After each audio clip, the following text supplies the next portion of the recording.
और ले हसत गमकवा राजा जी और ले हसत गमकवा राजा जी हमारी मारी के घुमा पूरा गोवा राजा जी मारी मारी के घुमा पूरा गोवा राजा जी ले हसत गमकवा राजा जी ले हसत गमकवा राजा जी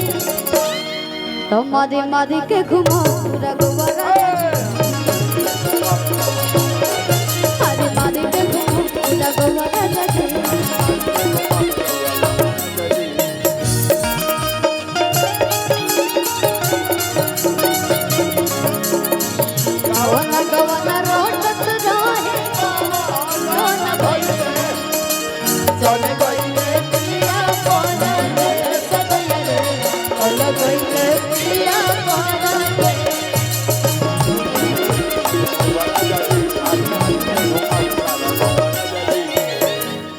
भैया के वो गाना है लेटेस्ट में जना में राजा जी के दिल में टूट जाए कि हीरोइन बनी और हमारे गोलू राजा भैया बने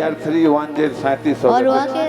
अगर सब गाना सुन ले ओखम जा तब तो बहुत बढ़िया बा लेकिन अगर ना सुन ले ओखम जा तो भैया के वीडियो जाके जरूर देखा जाओ में अलग ही लुक है भैया का टोपी आय हाय हाय क्या क्या लग रहा है उसमें बहुत क्यूट वो अलग ही लेवल का लुक था भैया और गाना बड़ी आप लोग प्यार भी देते नहीं जा सरकार की टोपी है और वो गाना हो सके तो आज हमने के भैया मंच पे गायबो कर अरे बिल्कुल कोई तार बात उठाए हैं वो और का तरीका कि देखी गो दिनियो भी जाने लगो कि डरो के मनवा होरे लगो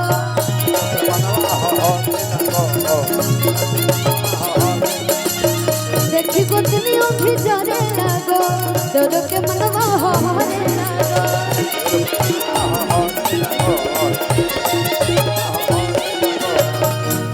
आज बहुआ में पायो छमकवा राजा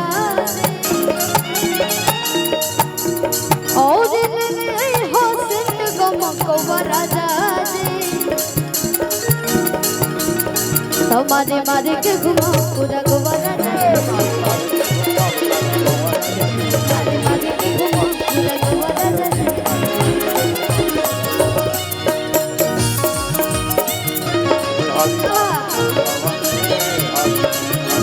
पिया भैया भोला देते हो बड़ी पवन होने होनिया पिया भैया भोला देते हो बड़ी पवन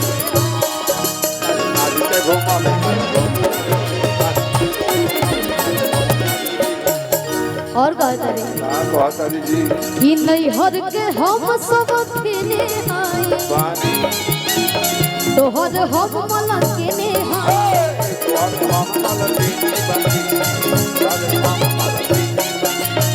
नहीं हर के हम सब खेले हाय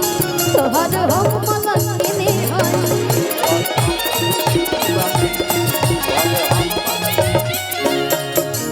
और चोटी में जुड़ा लटकवा राजा जी और हसत गमकवा राजा जी मारे मारे के घुमा पूरा गोवा राजा जी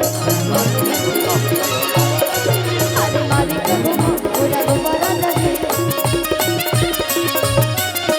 अगर हस्बैंड सेंट नहीं लाता है तो क्या होता है सेंट लाल गज भाई हम ये बोल रही है कि हस्बैंड नहीं लाएगा तो मैं खरीद लूंगी नहीं बिया काहे खातिर बोल बा दहेज दिया काहे खातिर बा हर डिमांड पे सामने रहे के चाहिए कि ऐसे दाई लेखा हमके जन खटाई बय राजा ऐसे दाई लेखा हमके जे खटाई बय राजा हो खटाई बय राजा तो अब के जाई बनई हर तो नहीं आई